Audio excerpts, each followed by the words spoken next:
Welcome to the Content Repurposer podcast, where we explore how authors can expand their reach and impact by repurposing their book's content. I'm your host, Pooja Arshnapalli, and today we're focusing on the author Seth Godin. Seth Godin is a popular author known for his books on marketing and business. And one of his popular books, This is Marketing.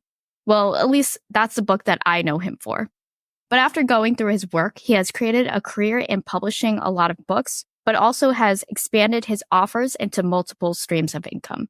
But first, I'm going to start with the books he has published. Over all of the authors I've discussed, I would say that Seth Godin has an incredible amount of books published.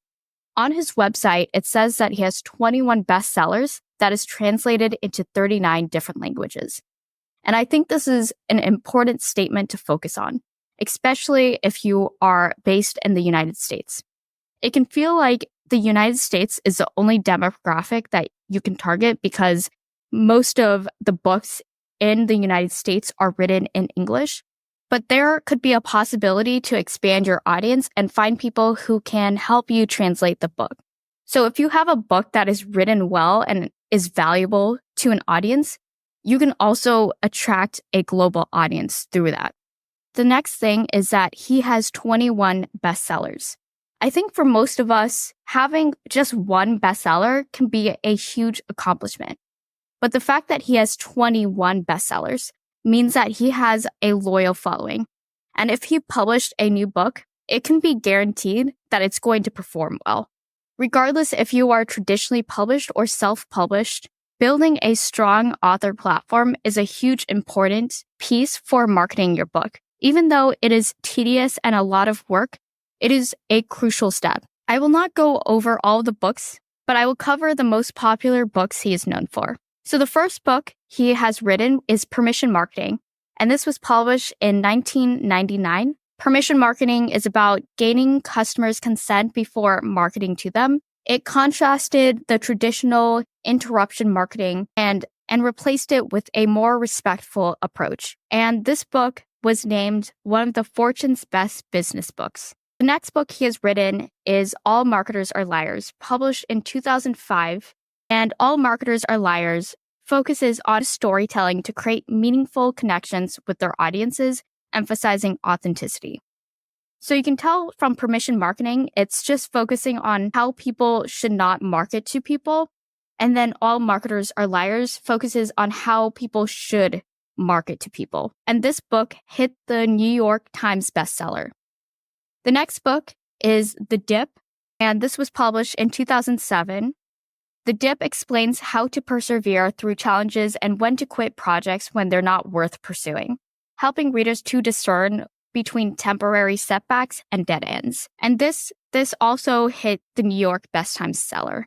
The next book he has written is Tribes, and this was published in 2008. Tribes discusses the power of leading and connecting with a group of people who share a common interest, highlighting the importance of leadership. And this also hit the New York Times bestseller list and was named one of the best books of the year by Amazon. And the last book I'm going to discuss is This is Marketing, published in 2018.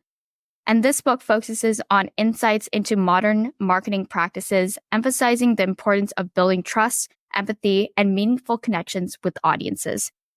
And this was awarded Wall Street Journal bestseller. Although he has a significant amount of success in his books, he has also turned his books into different mediums to progress his mission and his concepts continuously. So on his website, he has 4 different ways he markets himself, which is through his blogs, his Medium articles, his YouTube channel, podcast interviews, and workshops. When I went to check out his blogs on his website, it was very different on how it was set up. I had to enter in an email and it was linked through an RSS feed. And I know what you're thinking. What is an RSS feed? I would say it's kind of like a web feed that allows users to receive updates through the websites. And it's often used for podcasts. And this is something I didn't really know at the time. I thought that RSS feeds were originally for audio format, but I guess you learn something new every day where it can also be applied through other types of format like written format as well. So I signed up and now I receive updates through my email. So what he did was a combination of a blog as well as an email. And now I have access to the archive of blogs, and I can go and binge all of his blog articles in the past. And if I wasn't subscribed, I probably wouldn't have access to that. Besides his blog, he also has a list of different workshops. He has partnered with LinkedIn Learning, Udemy to produce a couple of video courses on leadership. He also has the Alt MBA workshop that is tailored to independent B corporations, which is a month-intensive group workshop. Seth Godin also has a place on the platform Medium, which is great because if no one knows who he is, which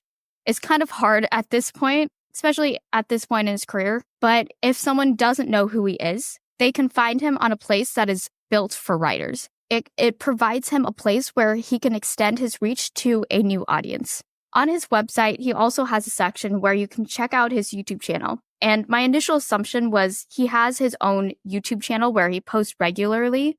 But when I clicked on the button, it referred me to YouTube with the words Seth Godin in the search results.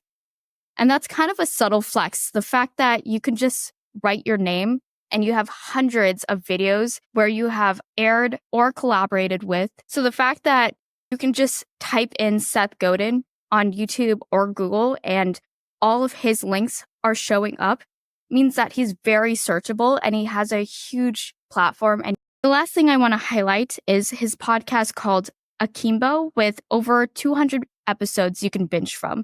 On Apple, it ranks a 4.8. And I just wanted to showcase some of the top comments. One of the comments reads, "This is an amazing podcast. I love Seth's honesty and knowledge. He is my fave writers of all time. I used to translate his books before learning English because I couldn't stop reading his work." Another person wrote, "It's kind of like you were Seth's Uber driver on the way to the airport and he needed to get something off his chest or out of his head. It's gold because it's Seth." I can already tell from this podcast, even though I haven't fully listened to it, it's focused on his loyal fans who want to hear his insights and further listen into what he says. And I think that's what you really want. You want to build a platform where people will listen to you regardless, whether you say the same things over and over again or you have something new and exciting to say. But that's all for today's episode of the Content Repurposer podcast. Join us next time as we continue to explore how authors can repurpose their content for greater impact. Subscribe to our podcast if you found this episode helpful. Otherwise, see you in the next episode.